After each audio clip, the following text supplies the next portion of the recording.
Assalamualaikum warahmatullahi wabarakatuh. Alhamdulillah, puji syukur kita panjatkan kehadirat Allah Subhanahu wa Ta'ala yang telah melimpahi kita rizki, yang telah melimpahi kita nikmat sehat lahir dan batin. Salawat dan salam kita panjatkan kepada junjungan Nabi besar Muhammad sallallahu alaihi wasallam, pada keluarga, pada sahabat, kepada pengikutnya sampai akhir zaman. Adik-adik yang dirahmati Allah Subhanahu wa Ta'ala, kita bertemu kembali pada mata kuliah Islam dan Sains atau Islam dan Ilmu Pengetahuan. Adik-adik yang dirahmati Allah Subhanahu wa Ta'ala, dewasa ini ilmu pengetahuan telah tumbuh dan berkembang luar biasa. Terdapat rumpun ilmu-ilmu agama, ilmu alam, ilmu sosial, filsafat, dan tasawuf. Masing-masing ilmu tersebut telah memiliki cabang dan rumpun yang luar biasa.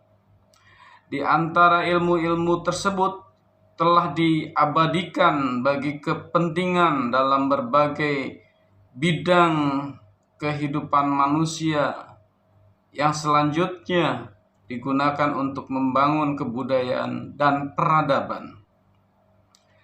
Dengan demikian, terdapat hubungan fungsional antara perkembangan ilmu pengetahuan dan perkembangan kebudayaan serta peradaban umat manusia. Namun demikian, di kalangan masyarakat pada khususnya dan di kalangan akademisi pada umumnya masih terdapat kesimpangsiuran dalam mengartikan ilmu pengetahuan dan pengetahuan, serta pandangan sarjana barat atau sarjana umum tentang ilmu pengetahuan dan pandangan Islam tentang ilmu pengetahuan juga masih simpang siur. Uraian pada bab ini akan menambah tentang pengertian ilmu pengetahuan dan fungsinya dari segi bahasa dan istilah yang dikemukakan oleh para ahli, serta tujuan dan fungsinya bagi kehidupan manusia, baik dalam pandangan sarjana barat maupun menurut pandangan Islam. Penjelasan tentang pengertian, tujuan, dan fungsi ilmu pengetahuan dalam pandangan Islam ini penting untuk melihat persamaan dan perbedaannya dengan pengertian, tujuan, dan fungsi ilmu pengetahuan yang dikembangkan di dunia luar atau kalau kita sebut pada dunia barat. Dalam Kamus Umum Bahasa Indonesia, ilmu diartikan sebagai pengetahuan atau kepandaian, baik itu segala yang masuk pada jenis kebatinan maupun yang berkenaan dengan keadaan alam akhirat. Pengetahuan mengenai segala sesuatu sesudah hidup di dunia ini. Ilmu akhirat misalnya berbicara pengetahuan tentang tabiat manusia. Jadi di sini dapat kita pahami dalam pengertian di dalam Kamus Umum Bahasa Indonesia bahwa ilmu itu diartikan sebagai pengetahuan atau kepandaian. Di sini klasifikasinya itu baik itu segala yang masuk jenis kebatinan maupun yang berkenaan dengan keadaan alam akhirat. Jadi di sini pengetahuan mengenai segala sesuatu sesudah hidup di dunia ini. Dikatakan bahwa di sini ilmu akhirat misalnya berbicara pengetahuan tentang tabiat manusia. Dalam bahasa Inggris dikatakan bahwa ilmu pengetahuan adalah terjemahan dari kata science. Science of language misalnya diartikan ilmu pengetahuan bahasa. Science of fiction diartikan sebagai cerita khayal yang bersifat ilmiah. Jadi kalau kita lihat bahwa 30 tahun yang lalu bahwa ada film yang fiksi khayal ilmiah, tetapi setelah itu kemudian menjadi realitas atau dibentuk dalam konsep ilmu pengetahuan. Jadi ini merupakan satu bentuk bahwa dalam bahasa Inggris ilmu pengetahuan adalah terjemahan dari kata science. Jadi di sini di dalam A Dictionary of Modern Written Arabic, ilmu diartikan bermacam-macam. Di sini dikatakan ada knowledge, ada learning, ada lore, ada cognition, ada information, ada cognition, ada intellectualization, ada perception, ada knowledge, ada sign. Definisi tersebut mengandung beberapa pengertian. Pertama, ilmu mencakup semua jenis atau macam pengetahuan. Baik pengetahuan yang bersifat eksak, bahasa, fenomena alam, fenomena sosial, sejarah, pengetahuan agama, pengetahuan tentang kehidupan di dunia, dan pengetahuan tentang kehidupan di akhirat. Itu yang pertama. Yang kedua, karena pengetahuan diperoleh melalui observasi, melalui penelitian, melalui perenungan, dan percobaan yang menggunakan segenap pemikiran manusia, maka ilmu itu merupakan hasil usaha manusia, kecuali ilmu yang diberikan oleh Tuhan melalui wahyu atau kitab sucinya.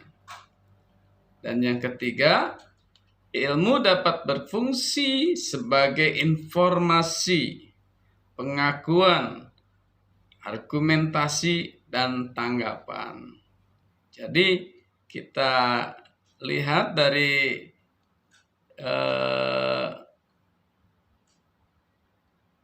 apa yang kita kemukakan di atas, bahwa macam-macam arti dari ilmu adalah knowledge.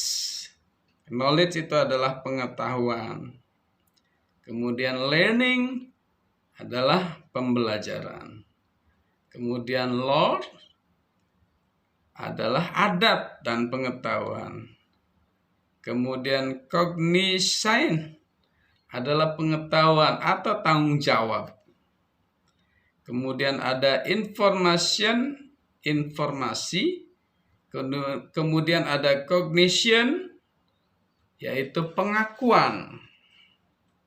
Kemudian ada intellectualization, artinya pemikiran yang berdasarkan dari akal. Kemudian ada perception, tanggapan. Kemudian ada knowledge, pengetahuan. Kemudian ada science, natural science, artinya ilmu murni, natural science. Adik-adik yang dirahmati Allah Subhanahu wa Ta'ala, menurut Ar-Raghib Al-Asfahani, ilmu adalah temuan tentang sesuatu dengan hakikatnya. Artinya di sini temuan sesuatu dengan hakikatnya. Ilmu itu ada dua macam menurut Ar-Raghib. Salah satunya adalah temuan tentang zat sesuatu. Dan yang kedua adalah temuan terhadap hukum dari zat tersebut, ya.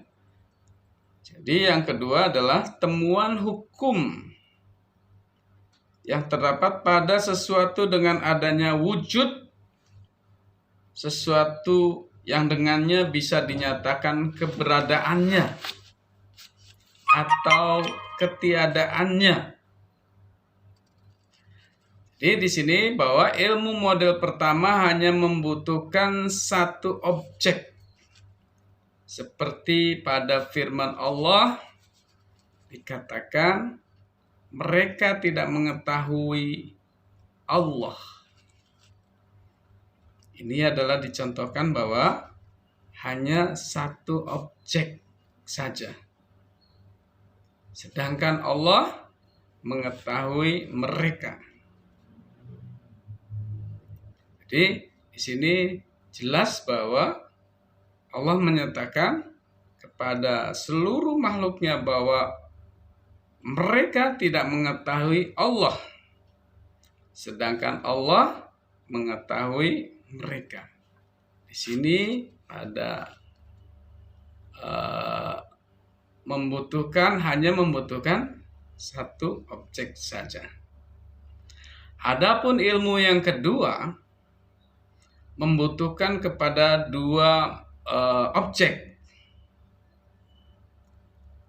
Jadi ada interaksi dari dua objek. Seperti dalam firman Allah, jika mereka mengetahui wanita-wanita tersebut beriman.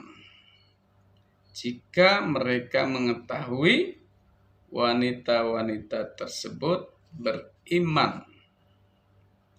Dan firman-Nya yang lain adalah pada hari Allah mengumpulkan para rasul. Pada hari Allah mengumpulkan para rasul. Dan firman-Nya, tidak ada ilmu bagi kami. Tidak ada ilmu bagi kami. Hal itu menjadi isyarat bahwa akal mereka sangat terbatas.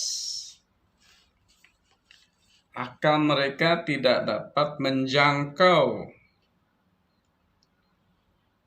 pada pengetahuan yang bersifat gaib, ya, yang bersifat gaib. Sehingga pada pertemuan pertama bahwa ilmu pengetahuan yang bersifat gaib itu tidak termasuk pada ilmu pengetahuan karena tidak ada objek, tidak ada observasi, tidak ada eksperimen, ya. Dan tidak bisa dibuktikan di laboratorium karena keterbatasan akal. Tapi di dalam akidah tentu kita meyakini. Nah, inilah perbedaan dari pandangan ilmu pengetahuan dari pandangan Islam dan Barat. Dari segi lain, ilmu terbagi dua. Ada yang bersifat teoritis, artinya konsep-konsep ilmu yang nanti dituangkan ke dalam ilmu terapan. Ilmu terapan adalah bentuk daripada kelanjutan daripada teori tersebut, teoritis tersebut. Jadi ada yang bersifat teoritis dan ada yang bersifat terapan. Terapan itu nanti kelanjutan dari bentuk daripada teori ilmu itu akan dibuat seperti apa bentuknya. Ilmu yang teoritis jika diketahui maka akan sempurna. Jika diketahui maka akan sempurna. Seperti ilmu tentang adanya alam. Dan ilmu yang praktis tidak akan sempurna kecuali jika dipraktekkan. Seperti ilmu tentang peribadatan. Adik-adik bahwa di sini bahwa ilmu yang praktis tidak akan sempurna kecuali jika dipraktekkan, seperti ilmu pengetahuan alam. Definisi tersebut memberikan petunjuk dan ciri tentang ilmu. Pertama, sesuatu dikatakan ilmu jika dapat menjelaskan hakikat sesuatu. Adapun hakikat sesuatu merupakan inti bagian dalam.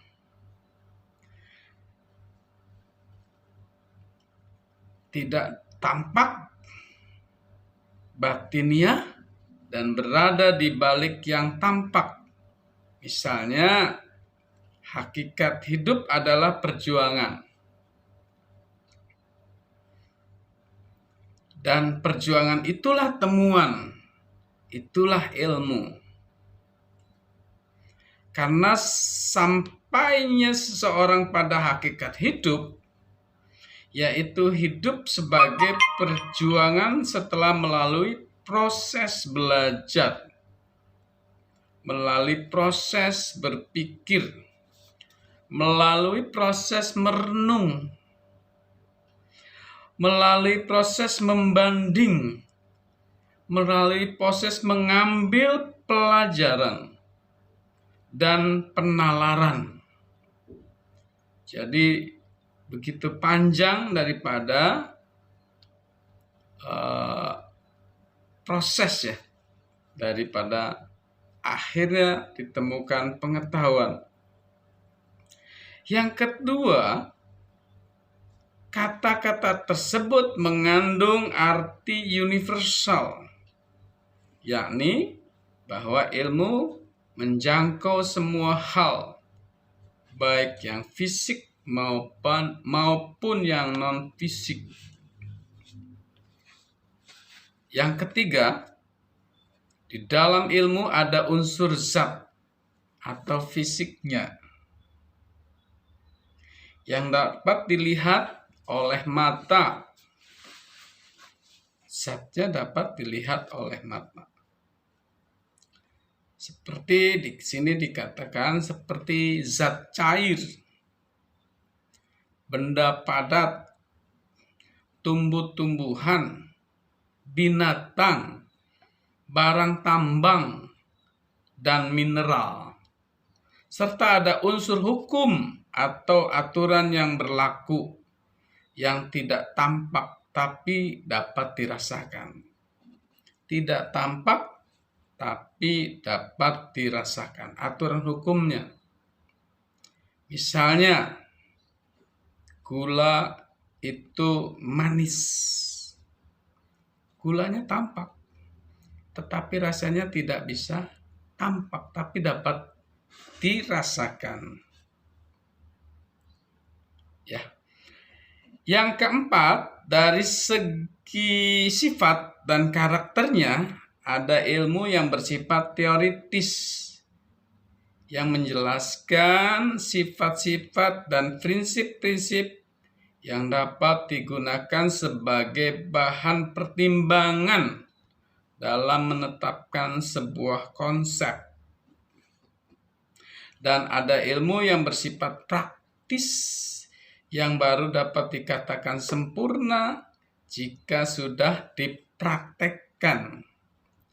Ilmu teoritis adalah konsep dan ilmu praktis adalah bentuk dari kesempurnaan ilmu apabila sudah dapat dipraktekkan.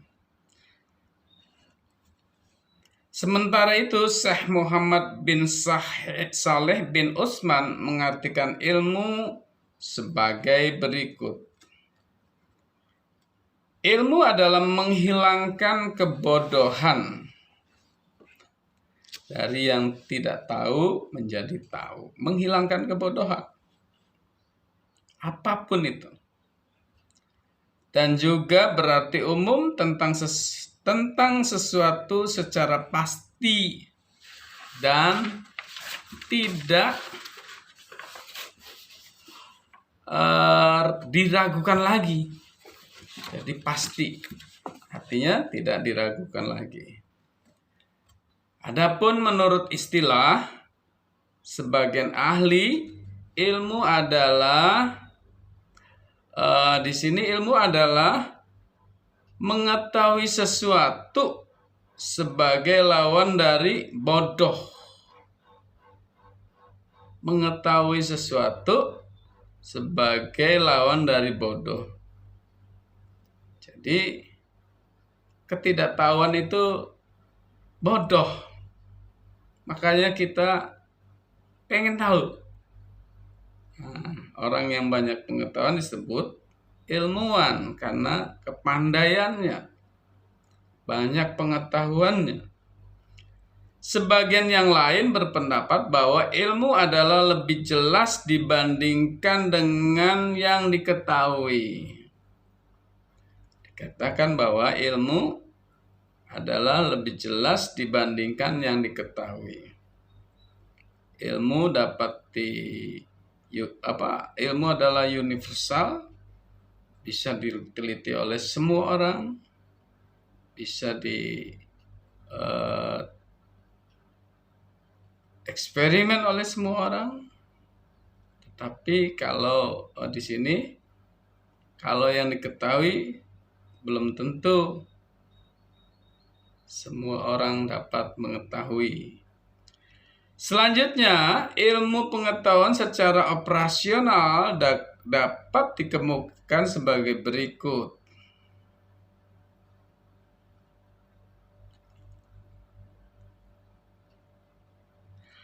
Apa yang dilakukan seorang ilmuwan itu bukan sesuatu yang sederhana. Ia melakukan eksperimen dan mencatat hasilnya. Mengamati fenomena alam dan sosial. Duduk di kamar kerjanya dan memecahkan persamaan-persamaan. Berpikir serius untuk jangka waktu yang lama.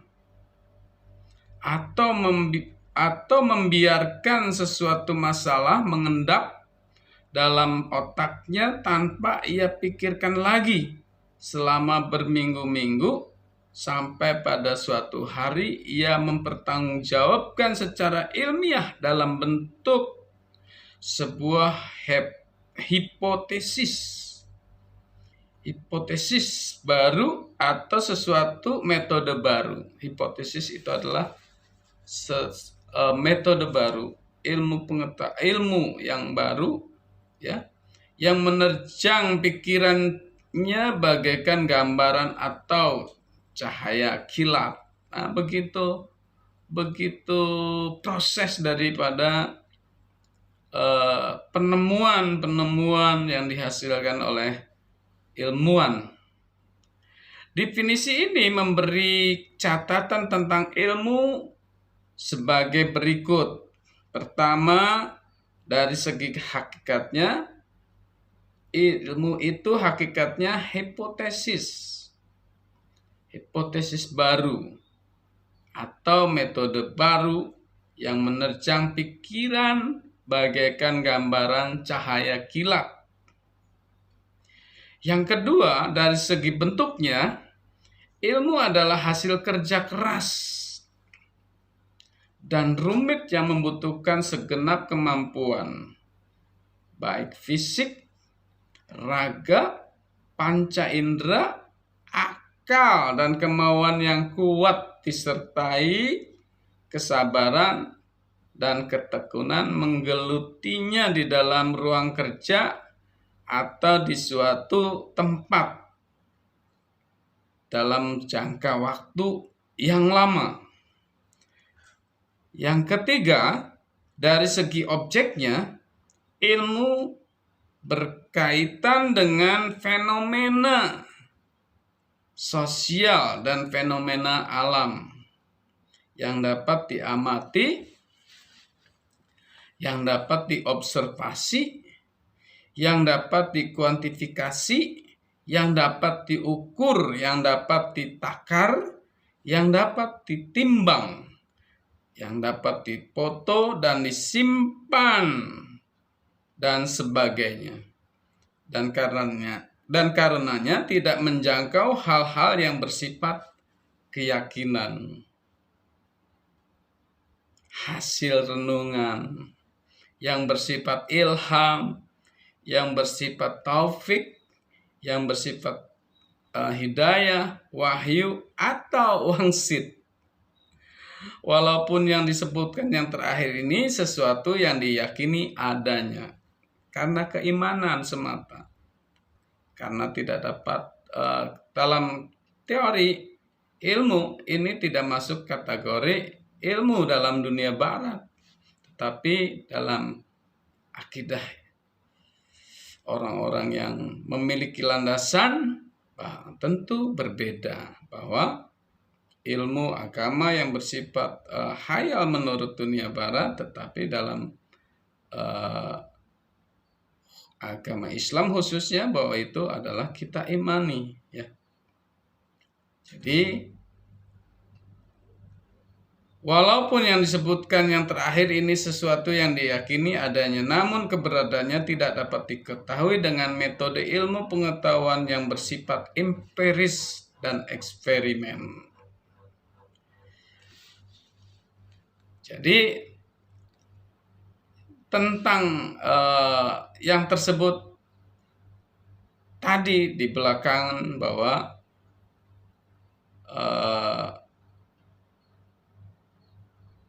tidak masuk kategorinya ilmu-ilmu yang bersifat tidak dapat diraba, tidak dapat dilihat, tidak dapat dirasa. Itu dalam klasifikasi ilmu pengetahuan barat itu tidak termasuk ilmu pengetahuan. Hanya disinilah letak perbedaan dari antara barat dan Islam itu sendiri. Selanjutnya, terdapat pula istilah kebenaran ilmu ilmiah, yaitu kebenaran yang diperoleh melalui proses proposisi yang dideduksikan sebagai konsekuensi logis dari asumsi dasar tertentu, dan kesahihannya memerlukan verifikasi empirik langsung.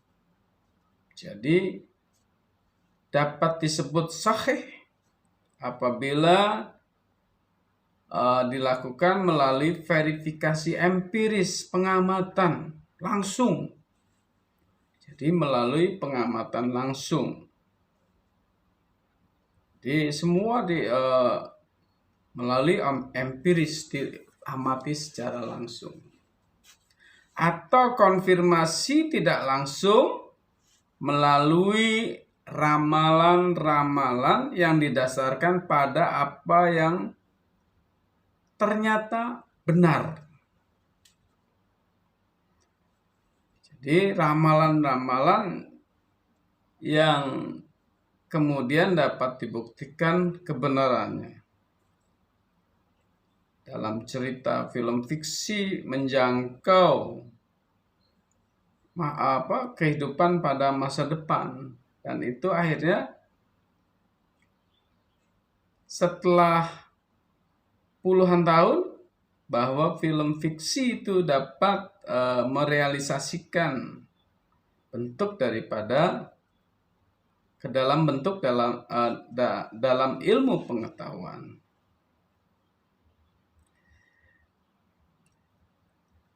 Dengan demikian, teori ilmiah mempunyai bentuk, premis, dan konklusi.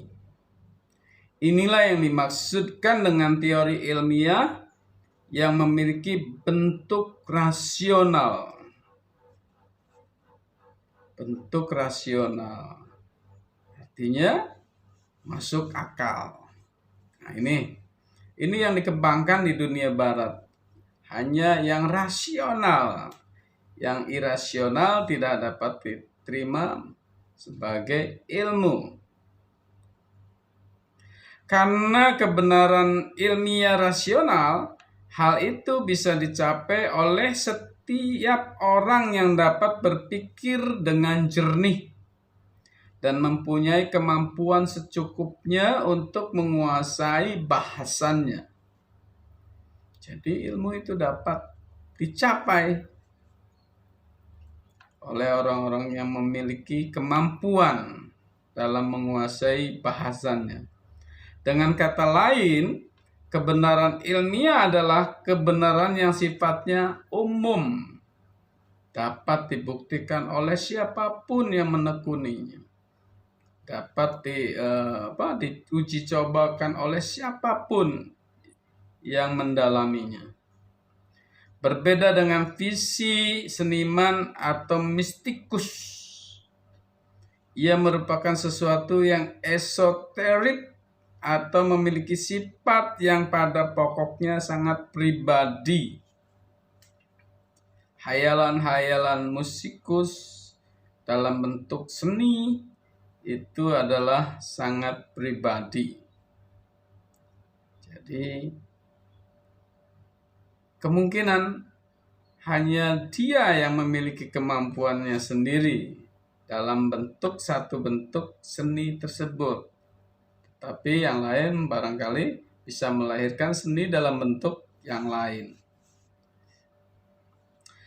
Dengan mengikuti uraian tersebut di atas, sesungguhnya dapat diketahui bahwa inti dari ilmu pengetahuan adalah teori.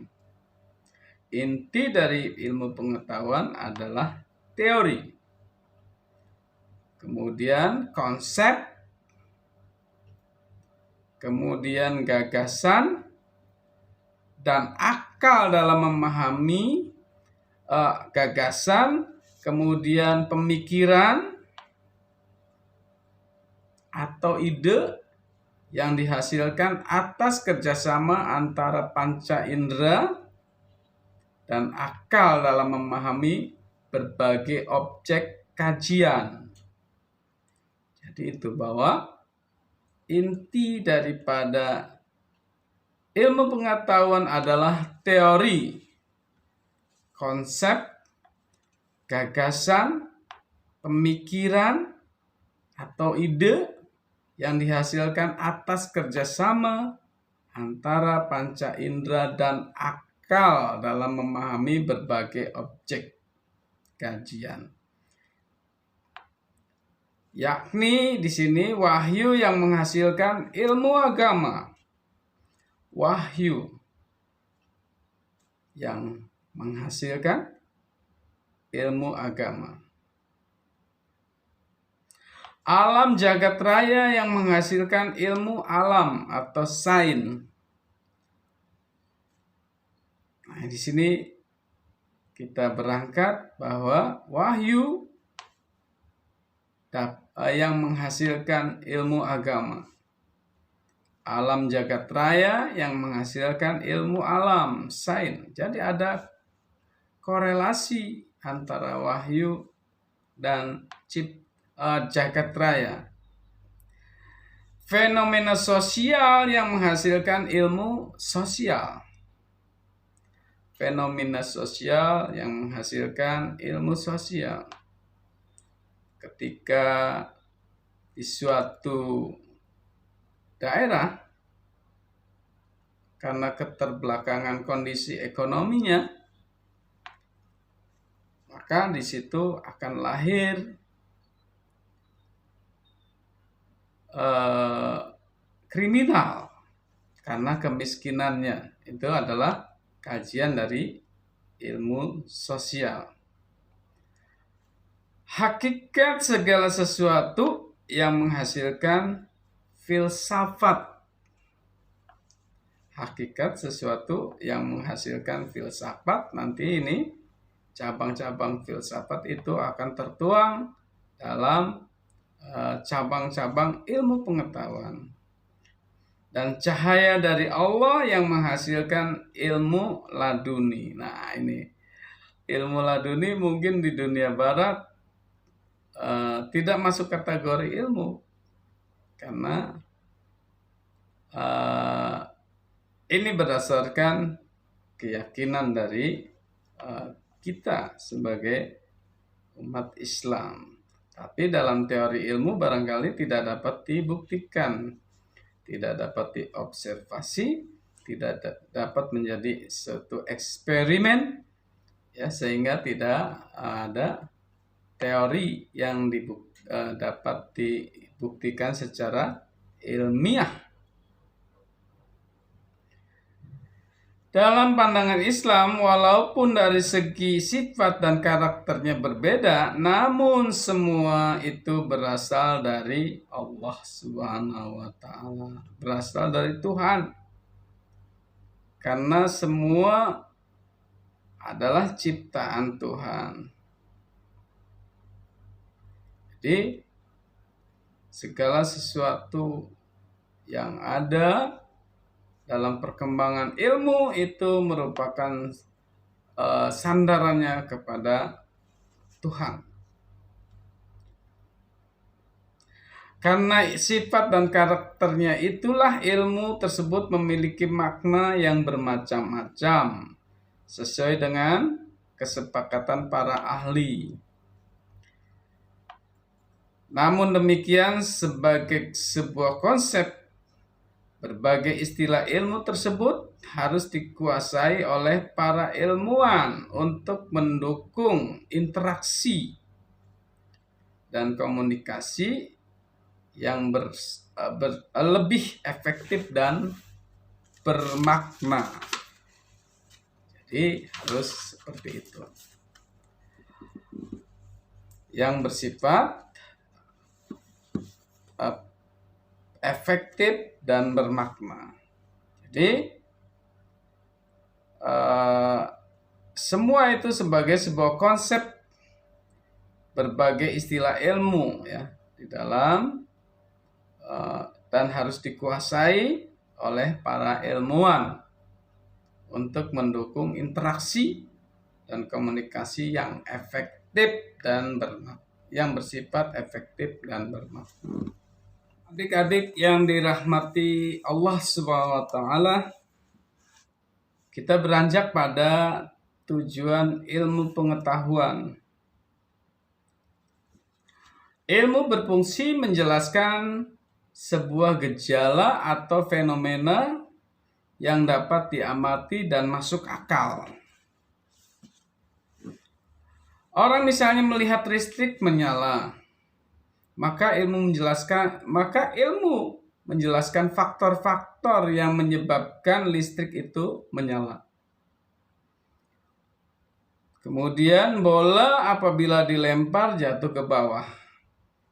Ilmu dapat menjelaskannya. Mengapa bola jatuh ke bawah, bukan ke samping, bukan ke atas, tapi ke bawah. Dengan ilmu segala sesuatu dapat dijelaskan. Ilmu tak ubahnya seperti cahaya bersinar. tidak dapat disembunyikan karena cahaya dapat menembus ruang-ruang, ya, ruang-ruang sela-sela, ya. Jadi tidak dapat disembunyikan. Ilmu alam berfungsi sebagai dasar lahirnya teknologi atau sains. Jadi ilmu alam itu sebagai dasar lahirnya bidang sains.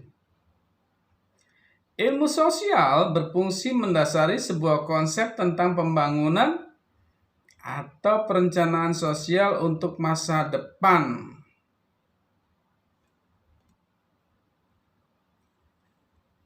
Misalnya itu, ya. Kemudian ilmu agama berfungsi sebagai landasan spiritual, sebagai landasan etika, sebagai landasan moral dan perilaku. Jadi ilmu agama itu secara spesifik membawahi tentang spiritual, etika, moral, dan perilaku seseorang. Ilmu filsafat berfungsi sebagai dasar-dasar pengembangan berbagai ilmu.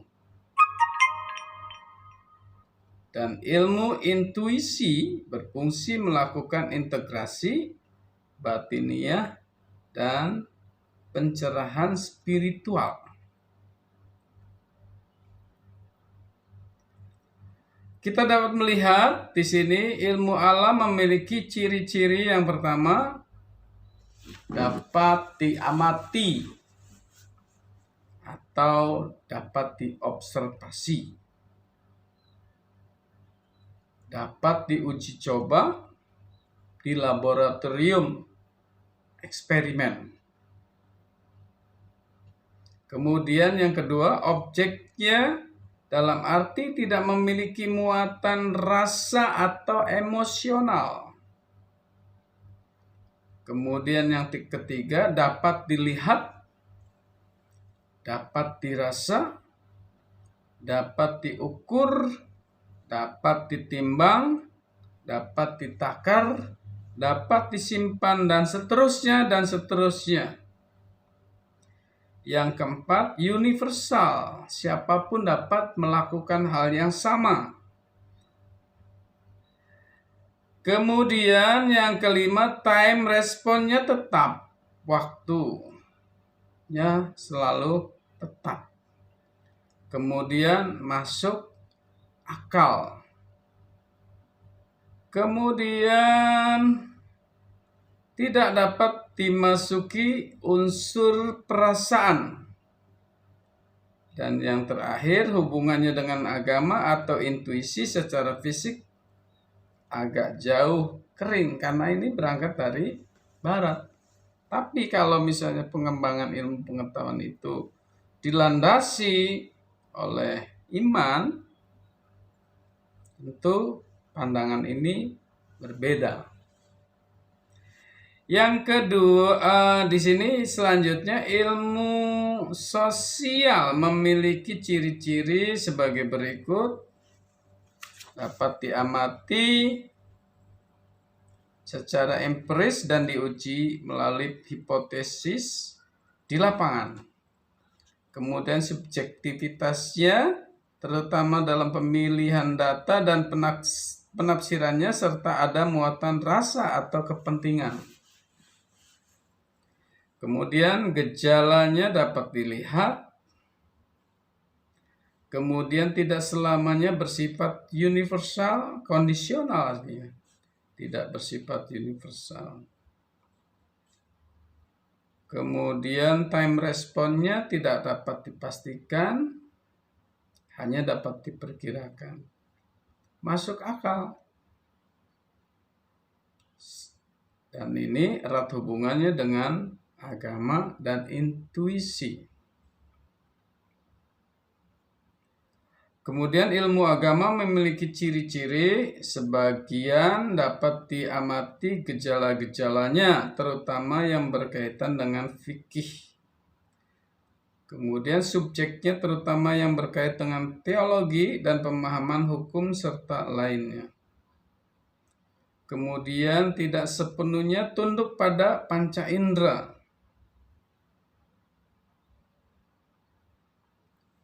Fisik dan akal pikiran.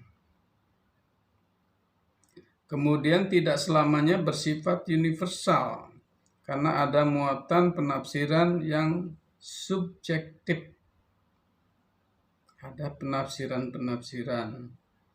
Kemudian ada perkembangan permasalahan yang tidak terjadi pada masa itu. Ya. Kemudian time response-nya tidak dapat diprediksi dengan tepat. Misalnya kiamat itu pasti akan datang.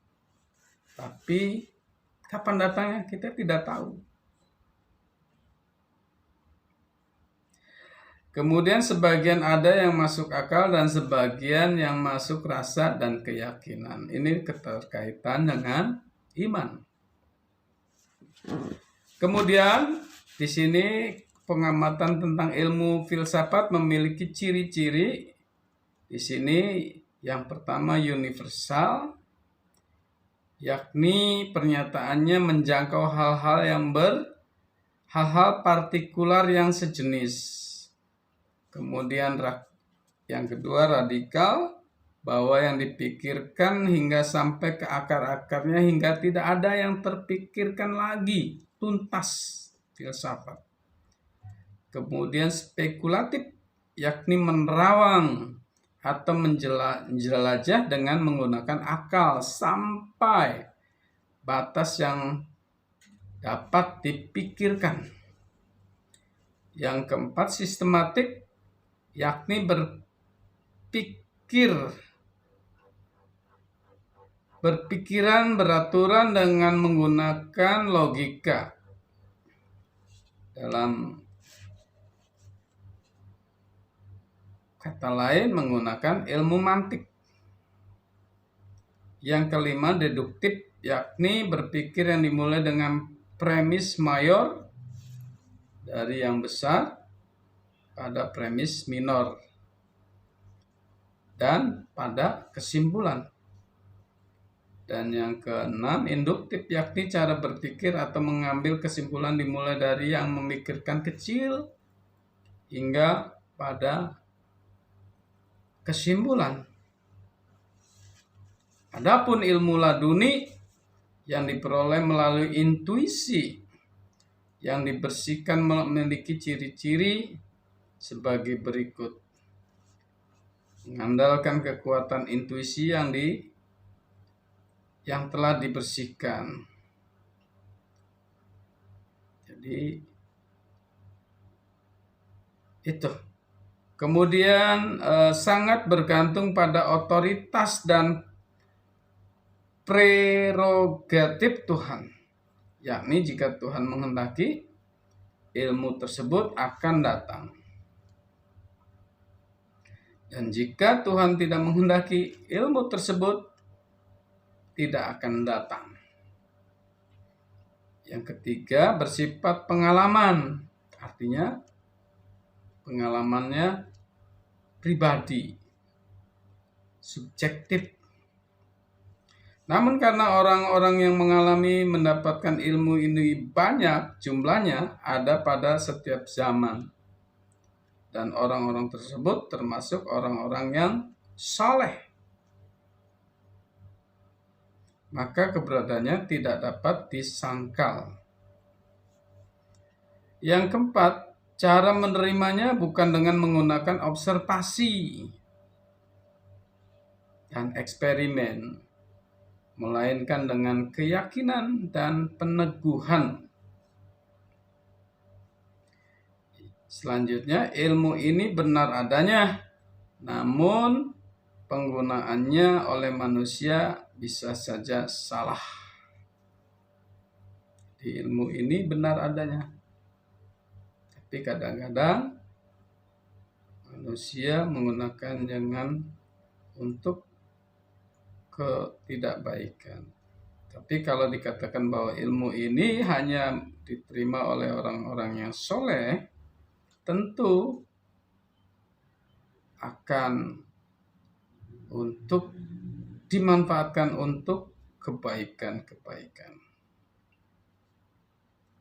Karena di sini selanjutnya berfungsi memberi pencerahan batin dari seseorang untuk masyarakat banyak. Adik-adik yang dirahmati Allah Subhanahu wa taala, lanjut kita pada fungsi ilmu pengetahuan. Ilmu pengetahuan memiliki banyak fungsi tergantung dari manusia yang menggunakannya. Oleh karena itu, pada hakikatnya ilmu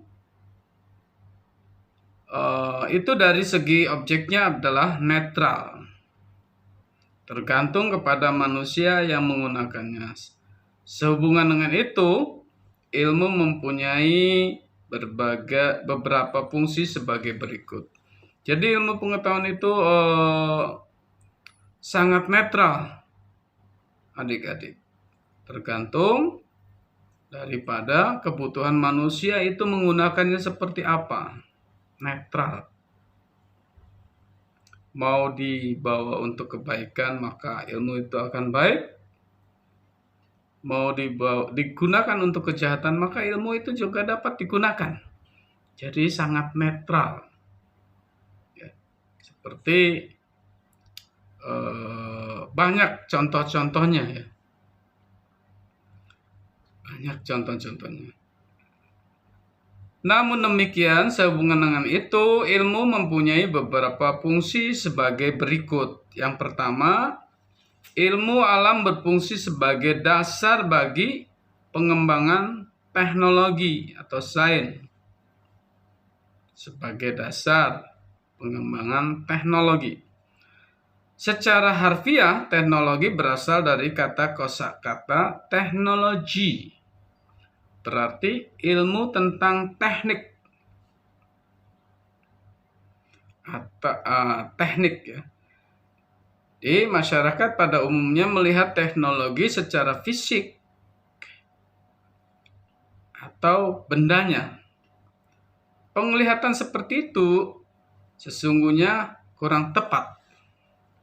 Teknologi sesungguhnya merupakan sebuah konsep, gagasan, pemikiran, dan idenya yang bersifat non-fisik atau yang bersifat software perangkat lunak. Jadi sebuah handphone yang digunakan adalah produk daripada teknologi. Sementara teknologinya adalah konsepnya. Hasil rancang bangunnya, hasil penelitiannya. Yang kedua, ilmu alam berfungsi sebagai penjelasan atas segala hal yang terjadi. Di dalam kehidupan sehari-hari terdapat berbagai peristiwa atau kejadian yang membutuhkan penjelasan. Misalnya terjadi peristiwa tanah longsor, kemudian terjadi peristiwa banjir bandang, terjadi peristiwa penyakit menular, terjadi peristiwa konflik sosial, peredaran narkoba, dan berbagai peristiwa-peristiwa yang lain. Ini dapat dijelaskan. Kemudian yang ketiga, ilmu berfungsi sebagai cahaya kebenaran. Di dalam ajaran Islam, ilmu pengetahuan terkadang disebut nur atau cahaya. Imam Syafi'i ketika mengadu kepada gurunya yang bernama Waqi karena kesulitan dalam memahami sesuatu ilmu, mengatakan bahwa ilmu itu cahaya, nur, dan cahaya Allah itu tidak akan diberikan kepada orang-orang yang kotor, orang-orang yang berdosa. Jadi jelas bahwa ilmu Allah akan diberikan kepada orang-orang yang soleh. Ilmu sebagai cahaya yang mensyaratkan kebersihan diri bagi orang yang akan mendapatkannya. Tampaknya terkait dengan ilmu yang langsung diberikan oleh Allah, yang selanjutnya dikenal sebagai ilmu huduri, yakni ilmu yang hadir, ilmu yang datang, atau ilmu yang diberikan oleh Allah kepada seseorang yang telah menyiapkan dirinya, yang selanjutnya disebut dengan nama al-faid.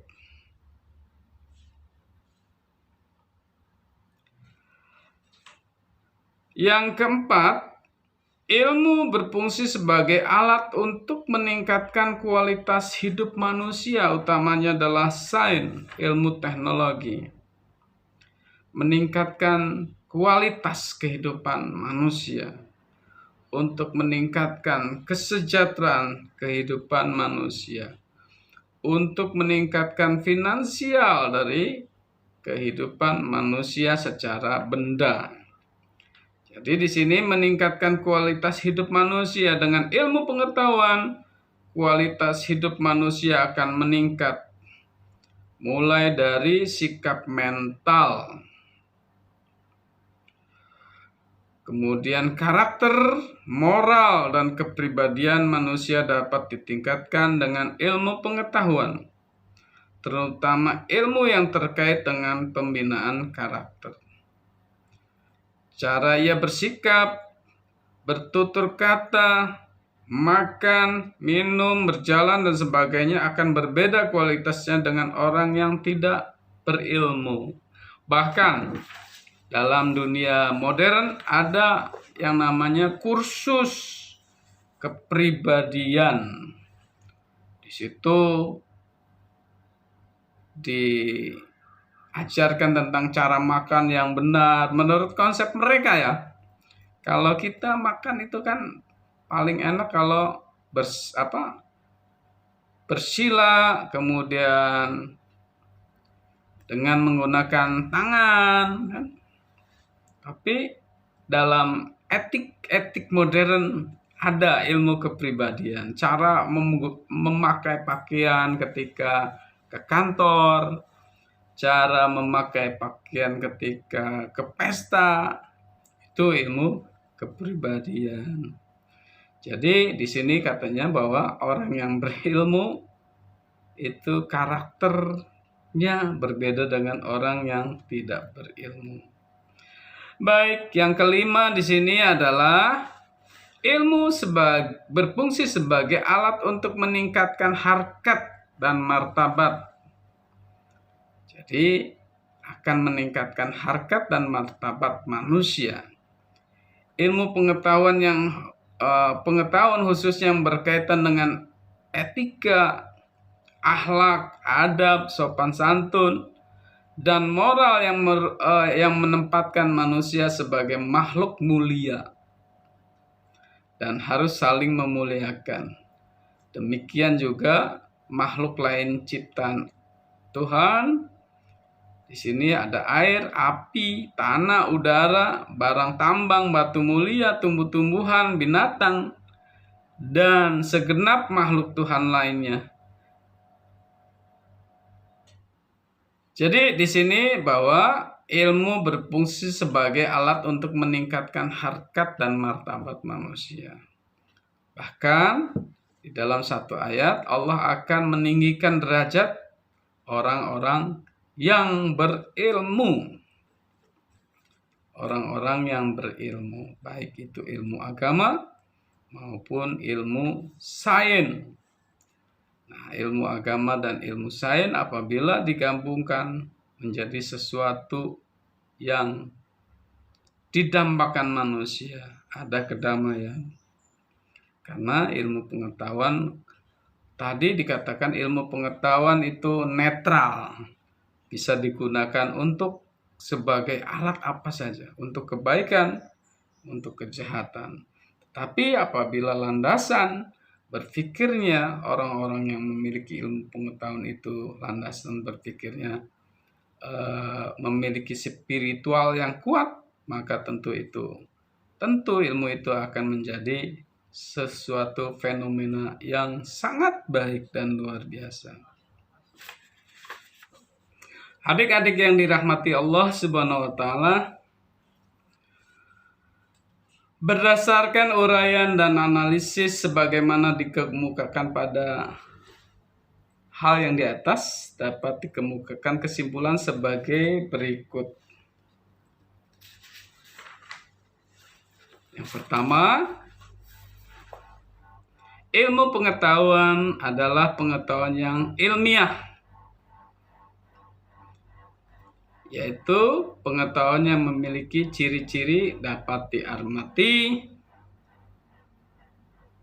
dapat diuji coba di laboratorium, kemudian memiliki objek dalam arti tidak memiliki muatan atau atau emosional, kemudian dapat dilihat, dirasa, diukur, ditimbang, ditakar, disimpan, dan seterusnya. Yang selanjutnya bersifat universal, bahwa hukum-hukum yang ada di dalamnya menjangkau semua benda. Kemudian time responnya tetap. Kemudian masuk akal, yakni berbagai perubahan yang terjadi dapat dijelaskan melalui bukti-bukti yang jelas. Kemudian tidak dapat dimasuki unsur-unsur perasaan dan hubungannya dengan agama atau intuisi secara fisik agak jauh. Yang kedua, pada masyarakat barat, ilmu pengetahuan biasanya dibatasi hanya pada ilmu alam atau natural science, yang ciri-cirinya sebagaimana tersebut di atas. Adapun ilmu yang berkaitan dengan sosial, humaniora, agama, dan lainnya disebut sebagai pengetahuan atau ilmu saja.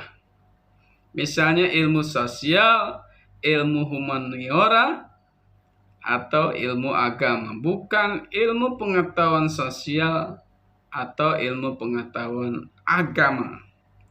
Yang ketiga, dalam literatur Islam, semua jenis ilmu, baik ilmu alam, ilmu sosial, ilmu humaniora, maupun ilmu agama, disebut ilmu.